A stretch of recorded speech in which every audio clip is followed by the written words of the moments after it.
You're listening to Milwaukee Mafia, your podcast dose of Wisconsin Mafia and true crime history. Hey everybody, welcome back to another episode of the Milwaukee Mafia podcast. I'm Eric. I'm Gavin. Gavin is drinking one of his really gross energy drinks. It's pretty gross. This morning. It's pretty gross, but they send them to me each month, so I have to keep drinking them. But yeah, speaking of something to drink, I got to tell you, this last weekend, I had a beer from Kirkland, a Costco brand beer. Nice.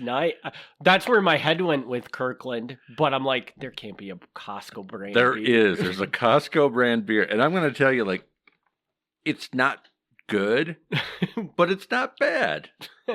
If you really wanted a Is it just their version of Miller Lite, or is it something? I'm absolutely positive it's something else rebranded, but I don't know what. Okay. But yeah, it's just a lager. I don't know. But it's just a run-of-your-mill beer, like it's. Yeah. That's not an endorsement, but just letting people know. So if anybody getting drunk is expensive, go to Costco. They have their own beer now. Yeah, so or get Red Dog otherwise. Yeah. If you can find Red Dog. Yeah. Maybe that's what it is. Maybe it's Red Dog rebranded as Kirkland. Hey, maybe. That would explain a lot. Anyway, so we got Milwaukee Mafia podcast to record, and this is like some of the smallest notes I've had in a long time, if like ever. And we're gonna finally conclude something on here. So we're going back to Balistrieri's tax case. Huh? We are. I don't know how you picked up on that so quickly. Well, I can see Frank's name as the first line of your notes. Oh, okay. I'm like, wow. So immediately my head is on Frank, and then you said we're going to finally finish something up, which we've had a long going thing of this tax trial. So yes, so I will tell you that this is not going to be the most exciting episode. And I know I'm supposed to be like, this is our best episode. and I think it's interesting. I think it is, and I think it's incredibly important. But it's a lot of just legal junk. So, fair warning, not a lot of sexiness in this. But if you're curious about how you can really manipulate the legal system, this is an episode for you. Which our downloads probably just doubled with you saying that. Yeah, so cool. So just a quick catching up here. Frank Balistrieri, the alleged head of the Mafia in Milwaukee. I like how you say alleged head of the Mafia in Milwaukee. Well, I mean, he is, but like whenever the newspapers printed it, they'd have to say alleged or reputed because they didn't want to get sued. He had been accused of evading $20,000 in taxes between 1959 and 1960. He ended up being convicted of that, but he continued to appeal his case. And again, I'm not going to rehash that. We've done a couple other episodes on this. But as you can see, that since the taxes were evaded in 1959 and 1960, and we're now up in 1970 in our timeline, he's been dragging this out. So by 1969, the case was appealed all the way up to the U.S. Supreme Court, with Balistrieri hoping to get the case tossed because of the FBI listening in on him with hidden microphones. Okay, I remember this, yeah. That's really his main thing he's leaning on to get this out. And just to get this summarized real quick, he's saying the FBI bugged him, and that led to him being called out on not paying his taxes. And the government saying, yes, we did that. They admit that they illegally bugged him. They admit that. But they're like, the FBI at no point shared what they learned with the IRS. The IRS independently came up with their case. Mm-hmm. And as near as I can tell, the government, although they did do something very illegal here, they're being truthful. I don't think that the IRS case is in any way built on the FBI here. Right. So, So we're appealed up to the U.S. Supreme Court. The government files their brief with the Supreme Court. They acknowledge that they put bugs in Balistrieri's office. They put bugs in Dominic Frinzi's office, the attorney's office. They said the bug in Frinzi's office was planted because of his association with prominent Milwaukee hoodlums and in an effort to develop information bearing on a gangland murder. They did not name the murder, but it's Tony Biernat, 1963 Kenosha murder. What I find interesting is, so they bugged Dominic Frinzi's office. Mm-hmm. Now, I guess it's illegal. It's illegal, right? So it's illegal to bug anybody at this point in time? At this point in time, it's illegal to bug anybody. But if it were if something could be double illegal, it would be this. Yeah, because bugging an attorney's office is a little... I mean, I think that takes that to the next level. Yeah, yes. Yeah, it's a bold move. Mm-hmm. Frinzi told the press that he was shocked at the false allegations of the government, which I am supposed to respect. My association with people has been on a professional basis only. I have always represented people who have sought my services in a professional capacity, whether they have been charged with murder, disorderly conduct, or a simple pedestrian violation. Now that's mostly true. Mostly true. Well, if the government's going to say there's a lot of really terrible, awful people going in and out of Frinzi's office, well, yeah, he's a defense attorney. That's kind of how that works. So that's what Frinzi's claiming. He's I associate with these people because it's my job. Not 100% true, because he's still going out to dinner and things like that, which is not his job. Yeah, so, we clearly have seen evidence, probably in the previous episodes of this, as well as Dominic Frinzi, that he was also a friend, per se, of Frank Balistrieri. Right. And I don't know that Dominic Frinzi ever did anything illegal for the mob. I'm not claiming that. But for him to say that he only associates with them professionally is not entirely true. Correct. Doesn't make the bugging okay, but the U.S. Supreme Court denied a hearing. They saw both briefs from the government and from Balistrieri, and they said, "Nah, we don't want this." The vote was 6-2 to not hear it. The minority, which was in favor of Balistrieri, were Justices Fortas and Douglas, for anybody who's a big Supreme Court nerd. The minority cited an astounding record of lawless invasion by FBI agents, and Judge Thurgood Marshall took no part in the decision at all. So, the people who wanted to hear it, I think they wanted to get the FBI bugging, on the record. But I don't know that they ultimately would have decided that changed the outcome. Mm-hmm. On April 23rd, 1969, which was 2 days after the Supreme Court decides not to hear it, an informant tells the FBI that Frank Balistrieri phoned his wife after the court decision and told her, "You finally got what you wanted. I'm going to jail."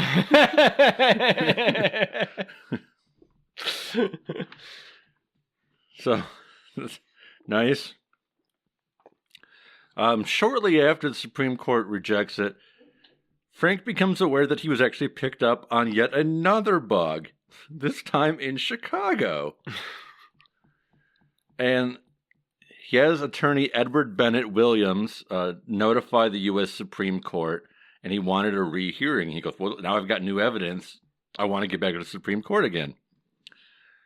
The court asked Solicitor General Edwin Griswold for a response, and he acknowledged that the bug in Chicago did exist. And then the court did not want to hear it, but the court granted that the case should be reheard on a lower level. So they tossed it back down to the original court that heard the tax case to see if this new bug they found about had tainted the case. Mm-hmm. So we've already, every court, regular court, Court of Appeals, Supreme Court, they're all like, this first bug, we're not going to deal with that. But now he's like, now I got another bug. So they're going to see if this had any effect. Mm-hmm.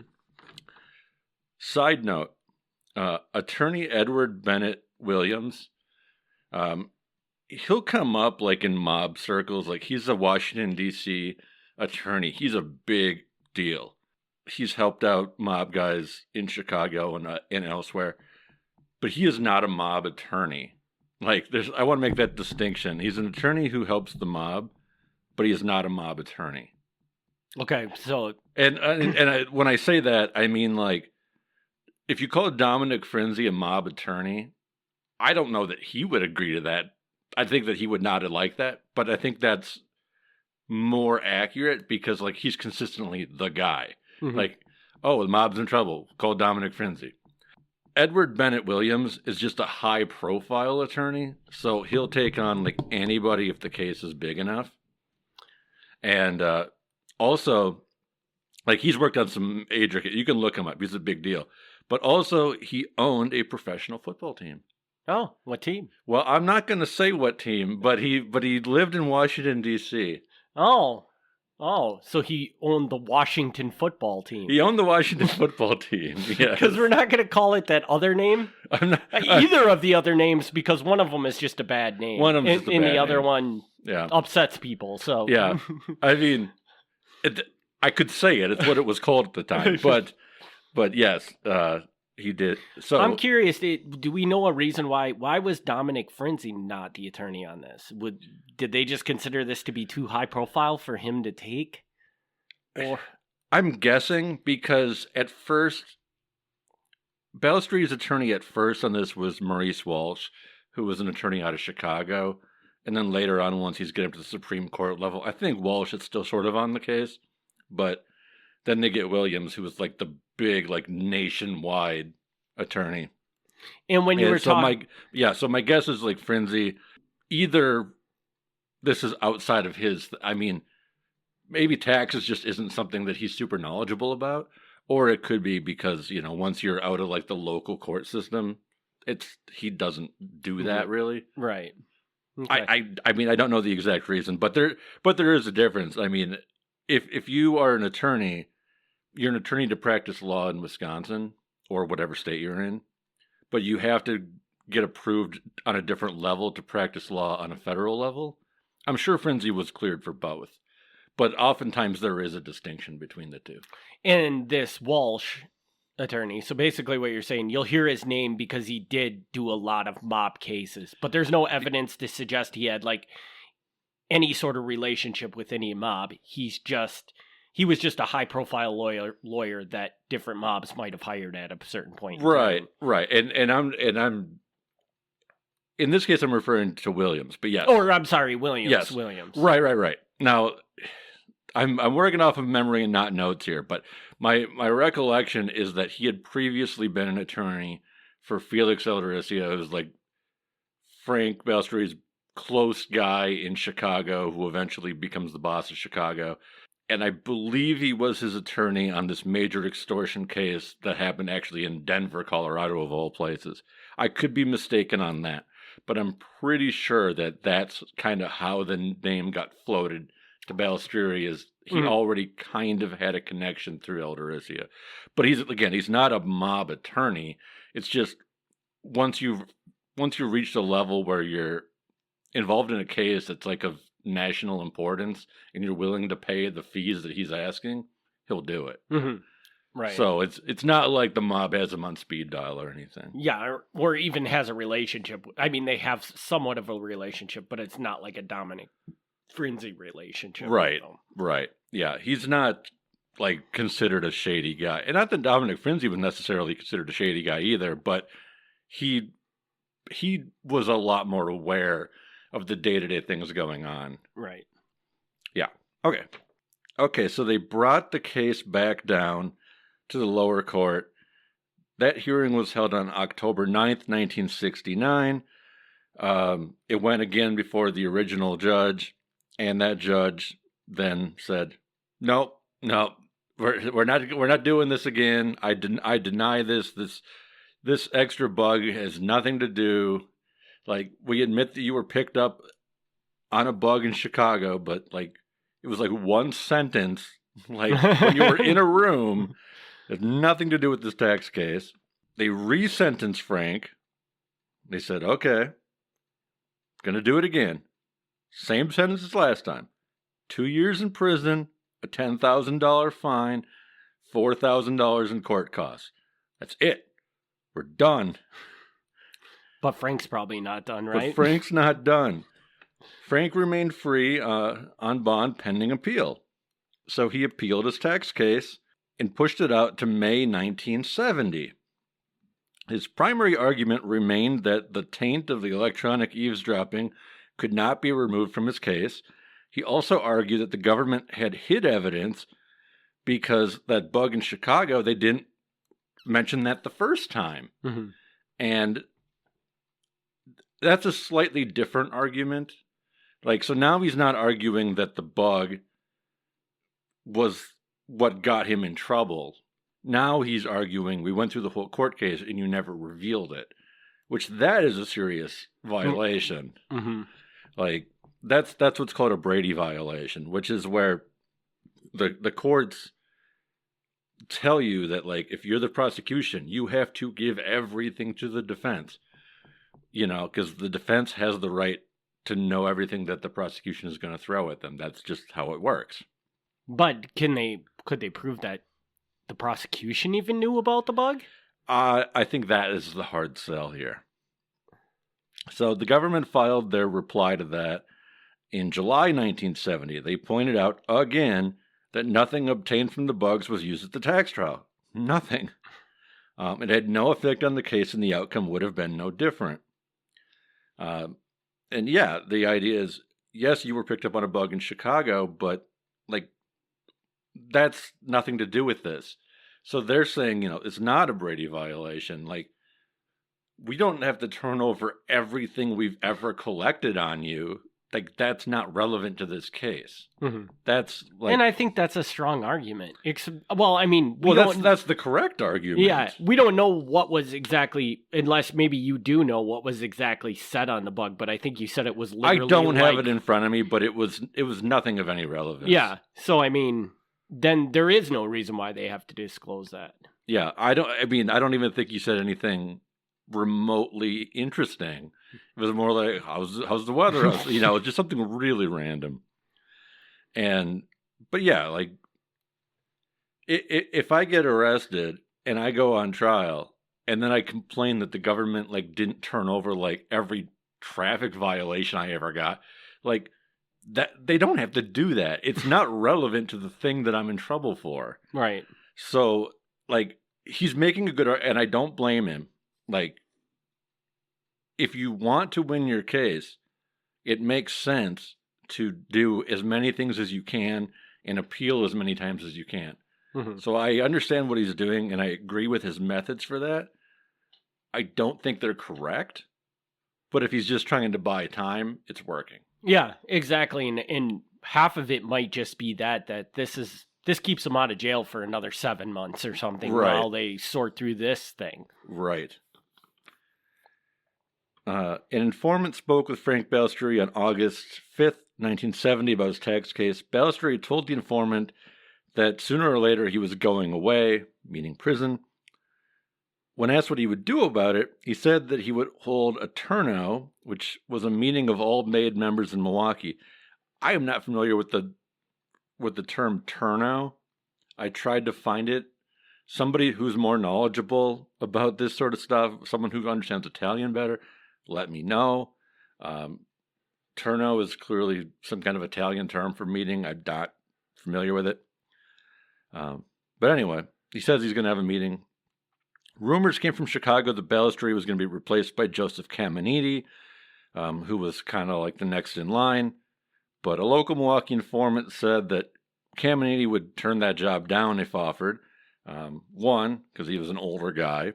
And two, because he was a high-ranking member of the local Teamsters Union, and he wouldn't want that. Like, he'd rather be the Teamsters Union guy and not the Teamsters Union guy who's always being followed around for mob connections. I think we talked about this a little bit in one of the previous episodes, where it wouldn't make sense to make him mob boss, because now you're just putting a big sign on the back of him, which could jeopardize the good thing they had going with him being part of the Teamsters Union. Yeah, Joseph Caminiti is very he's an interesting character in that he's very high ranking. He's either second or third in line in the mob. Like, he's pretty high up, but he very rarely comes up in the conversation. He's really good at being important, but never really being around.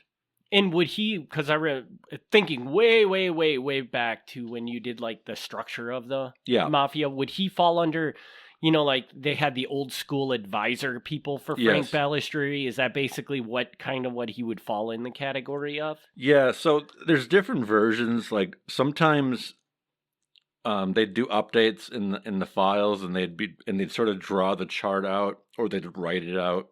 He would either be in the advisor spot, which is called consigliere, and or he'd be in the underboss spot. And it's sort of fluid because Milwaukee's structure is not as rigid as other places' structures. So they weren't entirely sure where he was, but he was definitely somebody who was like on the high end, very respected, somebody who Balistrieri would not have reamed out. Like, he would have actually talked to him respectfully. Mm-hmm. So what's an underboss? Is that kind of like... Underboss is like vice president. Okay, so like basically second in charge. Yeah, and most of the time that is identified as Steve DeSalvo, which I would agree that that's probably the more likely one. Because underboss is kind of like the buffer, where the boss is very, very close to the underboss, tells them, what they want done, and the underboss kind of goes out and makes sure it gets done. Mm-hmm. And this like insulates the boss, and in this case Frank, of course, and doesn't have to be the one who's going around to all the bookies and being like, hey, these are the new rules. Because even though everybody knows that he's getting a cut from the bookies, from a legal standpoint, it looks a whole lot worse if he's actually going to all these places and telling them that. It's protecting him, basically. So, because Steve DeSalvo's job seems primarily to be the guy who passes on the messages to all the lower people, it makes more sense that he would be in that underboss role. But again, Milwaukee is not as rigid as far as how that goes, because in the early days, like pre-Balistrieri years, they followed more of a traditional structure. Post-Balistrieri becoming boss really doesn't follow that structure very well. A lot of people hate him for that, because they're supposed to have regular meetings, and he just doesn't. He very rarely gets any of the lower members involved. He very rarely gets the old timers involved, the people who are essentially retired but still are supposed to be respected because they did their time. So he just, we've talked about this numerous times, but he more or less makes it his organization rather than just the way you describe that, it really does play into the fact that, and I think we've talked about this before, where it didn't seem like Frank Balistrieri was ever about the Mafia. He was about himself, and he was just leveraging the Mafia to get the things he wanted. That is my position. Yeah. And the way you describe that sounds like exactly what he's going for. Yeah. Yeah, it was like, when they did the charts, like, they did it, they said, okay, here's the boss, here's the underboss, here's the capos, which are the captains of the different groups, here's the guys who report to the captains. Like, they were still able to kind of draw those charts, but it seemed much less formal in how they actually operated. Yeah, and maybe based on the chart, this guy would have this job, but it actually just happened to be that it fell upon this guy. Yeah. For whatever reason. Okay, so he's appealed this because now he's been resentenced. So he's been sentenced again. He appeals that. He's like, no, you can't deny this new bug is a bad thing. He appeals it up to the 7th Circuit Court of Appeals, which is where you go in Wisconsin if you appeal things. You go up to the 7th Circuit on the federal level. should clarify, there's a state court of appeals and a federal court of appeals. If you appeal out of the federal courts in Wisconsin, you go up to the Seventh Circuit. It's going to get complicated. I don't even want to get into any how the court system works. But anyway, so they appeal that. They have the oral arguments, which is, the attorneys arguing in front of the judges. And we don't know exactly what was said there, but afterwards, the U.S. attorney, David Cannon, went to the FBI, and he said, in his opinion, the judges seemed to really prefer the government's argument in open court. They seemed to, based on their questions they asked and then how their faces and, everything that you try to figure out, they seemed more in line with that. And he was correct.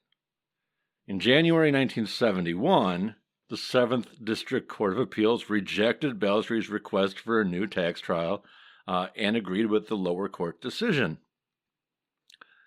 January 28th, 1971, Balestrie's attorney, who's now, again, it's Maurice Walsh, asked for a rehearing. He argued the government had offered an unverified, unidentified, admittedly editorialized resume of what it claims was overheard by eavesdroppers, part of the trespassing gang, who destroyed the best evidence of the evidence, thus unconstitutionally obtained. With the tapes destroyed, Balestrie was helpless to develop by examination the accuracy, completeness, or any truths concerning the logs. And I'll translate that. So now he wants the court. You can ask for a rehearing. After a court makes a decision, you can ask for a rehearing. There's so many levels of this. If you're willing to pay the legal fees, there are so many levels. Mm-hmm. But one of the things you can do is you can file a motion for a rehearing, which is like a second chance for the judges. His argument that he wants a rehearing is you can't take the government's word for it about these bugs. And the reason is they had all these bugs on tape. I'm presuming it's like on reel-to-reels at this point, mm-hmm. Because let's keep in mind, this is like the 60s and 70s, so old school recording equipment. And they would have somebody listen to them and then take notes on them. And very rarely were the notes actual quotes. They were sort of like summaries of the conversation. So the argument here is because what was turned over to the defense was not the original tapes, but was actually just the version that was written of the summary. There's no way for the defense to put up a defense because they have to fight against the government's version of what they heard. Okay. So yeah, I know. So when they're turning it over to the defense, and what it is like a report written by the person listening to the tape. Okay. It's written from the point of view of the person listening. Okay. It's not a word for word conversation. So it removes inflections in the voice. It removes sarcasm. And if the government's already got like a preconceived idea of what conversations are about, that will change the way they write what they heard. Right. So his argument is even turning those over to the defense still isn't really accurate because those notes are not what the government heard and could use. That is just what they want people to know that they heard. Okay. It's there is it's a good argument. There is a certain level of logic to that. It is a good argument. This probably should have been raised earlier. It is a good argument. And I will say this, that fast forward 10 years, and when the FBI is cracking down hard, like in the late 70s, early 80s, at that point, then bugging becomes legal. Because as I think we covered on an earlier episode, what happens is, they were bugging, it's illegal, they get caught. The correct thing is you should get in trouble for doing something illegal, but instead what happens is the government makes it legal.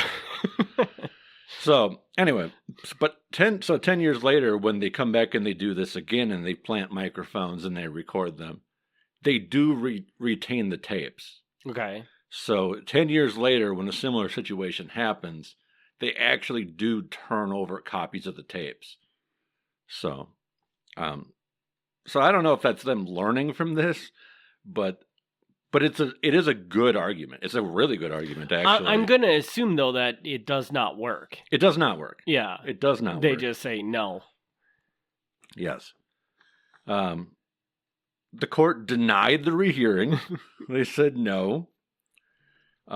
We've now stretched out to February 1971, and the Court of Appeals says, okay, this is it. We heard it. We denied rehearing it. The only thing left for you is to appeal to the Supreme Court. It was wrong for us to deny your rehearing. That's the only thing you got left. So, of course, Balestrieri applies to go before the Supreme Court again, taking them out to March 1971. And in May 1971, the Supreme Court unanimously rejected the appeal, being like, no, this was the correct thing to not rehear it. We agree with the lower courts. We don't want to see you. But I still got to imagine there's another option to him, because my impression of the legal system is that appeals and stuff never end. You could just do it forever. Yeah. Yeah. So does he got another one up his sleeve? Yeah. Oh my God. Okay, so the U.S. attorney in the case, David Cannon, speaks with the Milwaukee FBI, and the FBI really, again, has nothing to do with this. It's an IRS case, but they still want to keep aware of what's going on since it is their hidden microphones that are kind of involved. Mm-hmm. He speaks with them, and he tells them at this point, he goes, at this point, he goes, Balestrieri's going to prison. He goes, there's really no way out of this. He goes, what Balestrieri could do is he could file a motion to reduce the sentence, but he's not going to get any more court hearings. It's just not going to happen. He's exhausted every possible thing. So he goes, don't worry, FBI. This is it. This is the end. May 21st, 1971, Balestrieri's attorney files a motion to reduce the sentence. He does the one last thing. So again, U.S. Attorney David Cannon, I don't really know much about that guy, but he seems to know what's going on. He's like, okay, I thought about it, every possible legal thing that he could do, and he does the one legal thing he thinks he could do. So he gets it. He gets the game. So they file a motion to reduce the sentence on the basis that their client is not in good enough health to go to prison. Okay. At this point, Balestrieri is 53 years old. Okay. Which, me now in my mid-40s, that doesn't sound that old. Mm-hmm. With the motion, they had multiple affidavits from his doctor.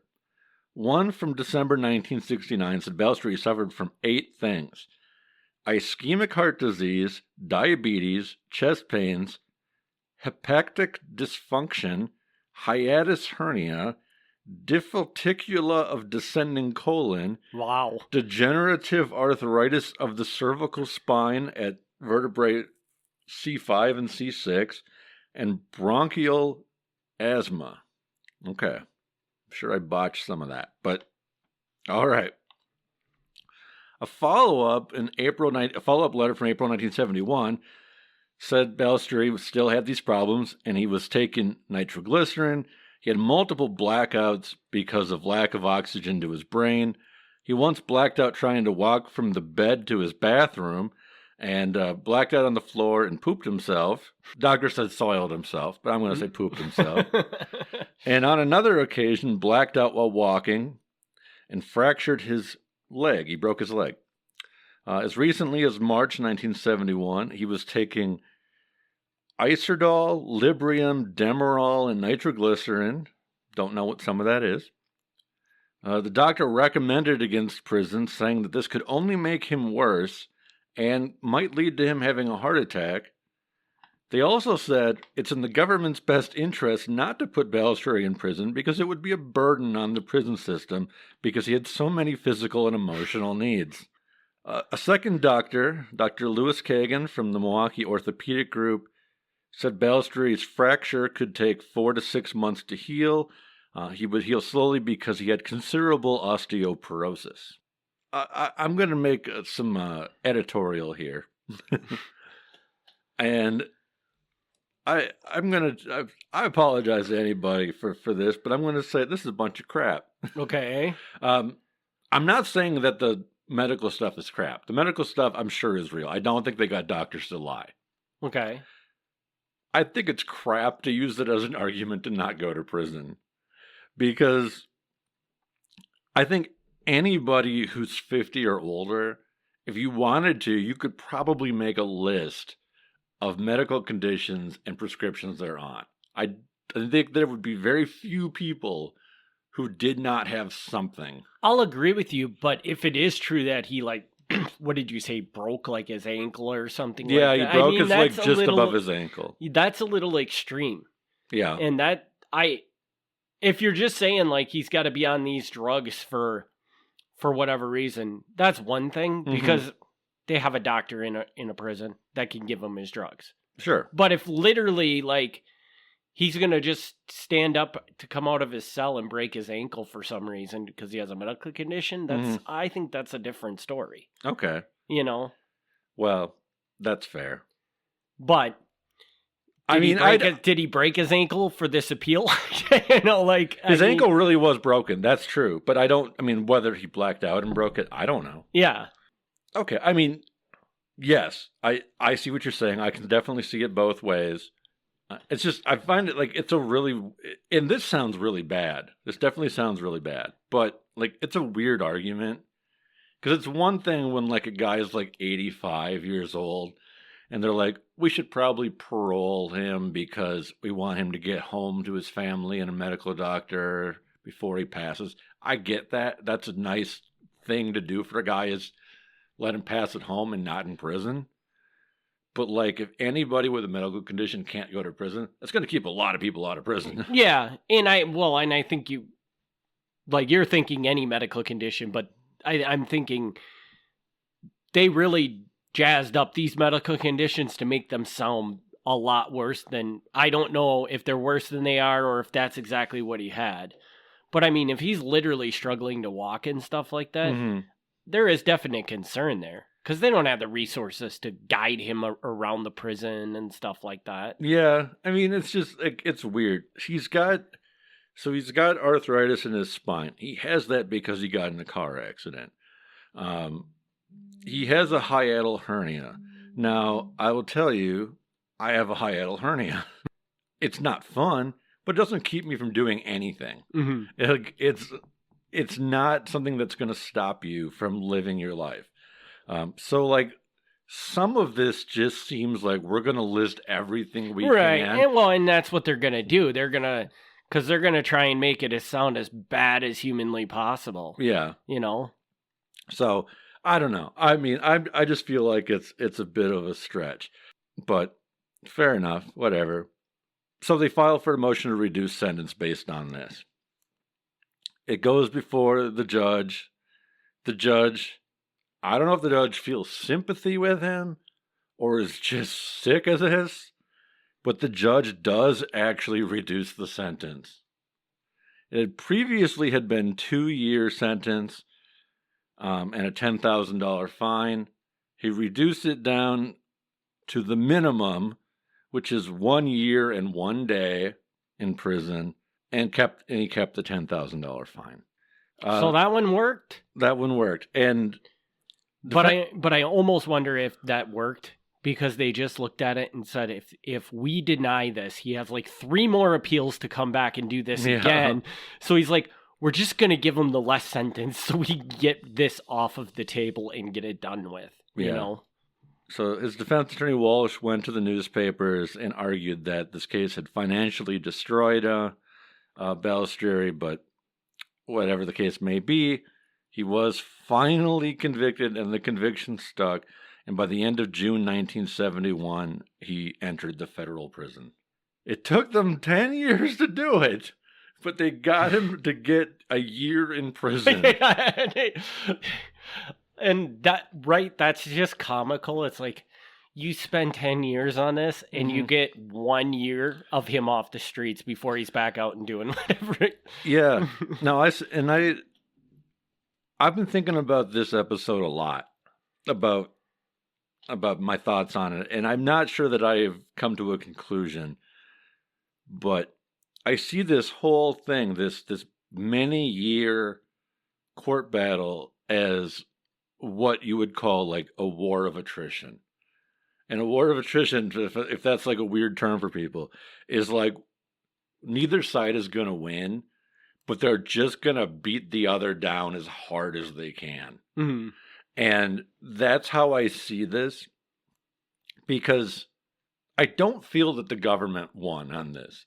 The government spent all these years, probably millions of dollars, to prosecute this. And from a taxpayer point of view, this was a bad investment, because there's no way that what they spent prosecuting this justifies the $10,000 fine and 1 year in prison. There's no way. So I'll agree with you to an extent, mm-hmm. but I'm going to flip the argument a little bit different and just say, and I guess we don't know, mm-hmm. but if this trial did really, really put a hit on Balistrieri's finances, mm-hmm. that might be a huge, huge thing for them. Well, that was the other half of my statement. You got ahead of me. Because I mean, we don't know how much he actually spent on this trial and stuff like that. But if it really did like put him almost to the point of bankruptcy, then I think I would go with the government won. Yeah. You got ahead of me there, because that's what I'm saying. Like, that's why I don't know how to come down on this, is because it looks to me on the surface that the government got the bad end of the deal here, because Balistrieri was successful in stretching this out for a long time, making them spend a lot of time and money to get him. He successfully embarrassed the heck out of the FBI in the process.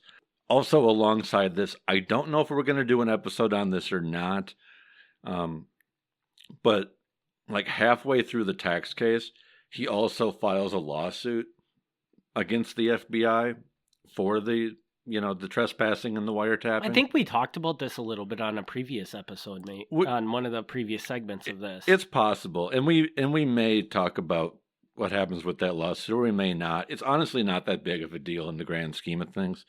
But anyway, he's using every and Dominic Frenzy, when he's going on campaigning for governor, he's constantly bringing it up too. So they're using every opportunity to just like really give the FBI a bad reputation. But yes, to your point, I agree with that as well. Like, oh, it took 10 years and all the government got was 1 year in prison. That's pretty weak. But they're dragging Frank through the mud every step of the way. Like, he's now not just locally known as the mob boss, Frank. Like, the more this drags on in court, the more it's getting newspaper coverage, both locally, statewide, and even nationally. So, like, this is not helping him try to deny, I'm not the mafia. Like, no, dude, like, now everybody in the country knows you're the mafia. And it also portrays that message of, like, we're taking this serious. Like, yeah. Like, this is a small, on the grand scheme of things, the Milwaukee Mob Boss is a pretty small deal. Right. And we're willing to drag this out for 10 years to make sure he pays for what he did. Yeah. Yeah. And that's the thing too, is to your point, like, this financially busted him. Mm-hmm. We don't know the numbers. We don't know what he actually paid for legal fees and everything else, and how it impacted his businesses. Like, I don't have a way to calculate that. But based on what I have read and heard, it sounds like there were times along the way where he actually had to borrow money from people to pay his legal bills.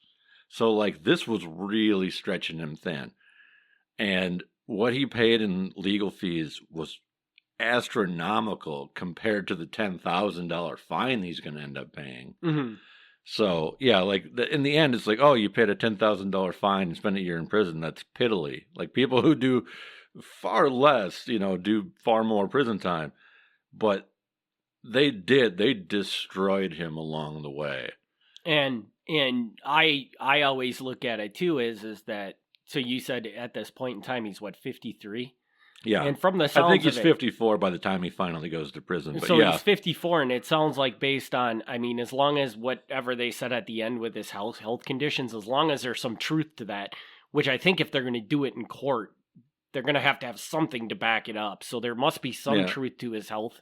He's not in very good health. Somebody like that having everything ripped away from them at that age and in that health shape, do they even have the motivation or the energy to rebuild it all? Yeah. And I would lean towards no. Yeah. And like I said, I'm pretty sure the medical stuff is accurate. I don't think they got doctors to lie in their statements. Right. And even though he is only in his early 50s, I think there's some truth to the medical. I do think it's largely an excuse to not go to prison, but I do think there's truth in it, in that, spoiler alert again. I mean, I don't think this should be a big spoiler, but Frank died in 1993. He goes to prison in 1971. Simple math tells me that's, 22 years later. So he would end up passing around age 75, roughly, give or take a year. I mean, 75 is still, that's not bad, but he's not living a long life. Mm-hmm. So it's based on what they said in that report, it seems like he did pretty well if he lasted that long. But right, but that's what I'm saying. Like, I think there's some truth to that, because, like 75 is not bad, but he could have probably done a lot better if he wasn't this bad in his 50s. Right, and I also think that by cutting out his finances, how much did that cripple the mafia at that point too? Like, if they had never done this 10-year trial, mm-hmm. the mafia might be 3 times as big, because they just have so much more resources. But they did a very good job of taking all of the resources away from them at this point through this trial. And granted, the government didn't get any of it. Some lawyer got rich. Yeah. But the point is that he got that. The defense attorney was the real winner here. Yeah. But I mean, the point is that it would have taken him till he died just to get back to where he was probably before this trial. Yeah, that's a really good point. And I think you're right that this, there's no way to know, like, what happened. But I think you're right. If he hadn't spent these thousands of dollars year after year trying to stay out of prison, that's thousands of dollars he could have spent elsewhere, or been focusing his time on other things and growing his business, both legal and illegal. Exactly. And like you said, even I believe in the previous episode, you said that, I mean, while all of this is going on, Frank is so distracted with this that he's not dealing with anything with the mafia and stuff like that. So how much of that was just a cripple in upon itself as well? That's true. This really is kind of like the big thing in his life, as it should be. But yeah, he's already ignoring other mob guys in general because of, as said earlier in the episode, he's making it tighter and tighter into his core group of people. Mm-hmm. But also, he's less involved in sort of anything because of this. Mm-hmm. So, fair point. Fair point. It's really an interesting thing, because you're absolutely right. Most people probably look at what the government did here and it's like, well, what a waste of time. Yeah. But when you, through the last 10 minutes that we sat here and talked about it, was it a waste of time? Yeah. Or was it exactly what they needed to do? Yeah. It's hard to measure that, but there's... Yeah, because we obviously, if it doesn't happen, have no idea what the mafia looks like today. Yeah. But I could definitely see how the mafia would be much more prevalent in Milwaukee than it is right now. Definitely. Had he not had this big setback. Yeah. So that's pretty good. I will warn people that this is episode 1 of our 1970 episodes, and Frank's going to prison in 1971. So for the next couple episodes, we mention Frank, and Frank's out walking around in the street. We're not lying. Yeah, just to clarify by that, for me to be able to put the story together, I had to kind of add the 1971 stuff in. So you'll now know in the next episode, like, oh, he's about to go to prison. Yeah, you'll know that now. But so Frank is going to be walking around for the next 3 episodes probably, right? Before he actually goes to prison, right? So don't be confused by that. It's just there's no way to do this like perfectly chronologically because things are going on at the same time. So cool. So all right, well, with that, I think we can wrap this episode up. We want to thank everybody for their continued support of the podcast. We do have a Patreon, patreon.com/Milwaukee Mafia or MilwaukeeMafia.com. Yeah. Hopefully it's good. Yeah, and hopefully everybody's enjoying the episodes that I've been posting to the public feed on the off weeks. Yeah. I just listened to the records one and I thought it was outstanding. Other than that must have been back in the era when I didn't know how to use podcasting equipment because my audio sucked. Oh, your audio was bad, huh? But other than that, the episode was phenomenal. Oh, that's good, I guess. And sorry your audio was bad. Yeah, nobody wants to hear me talk anyways. But it was kind of weird because I was asking you very specific questions. Yeah. So I don't know if you remember, Gavin, but when we first started doing Patreons, It was me asking you a question and then you answering the question. Oh, I don't remember that far back. Yeah. That sounds right, though. Yeah. That sounds right. So, but where can people reach out to you, Gav? They can email MilwaukeeMafia@gmail.com. I'm not great at responding, but I do sometimes. And that's pretty much it. Try that. If you message the Facebook page, I get that notification, but I don't generally check that. That page has been dormant for a long time. So yeah, pretty much MilwaukeeMafia@gmail.com is your best bet. And with that, we will wrap this episode up, and we'll see everybody next week for the Patreon and 2 weeks with another episode. Thanks, everybody, for tuning in. All right. Thank you. Thanks for tuning in to the Milwaukee Mafia Podcast. Join us next time for another look back at Wisconsin Mafia and true crime history.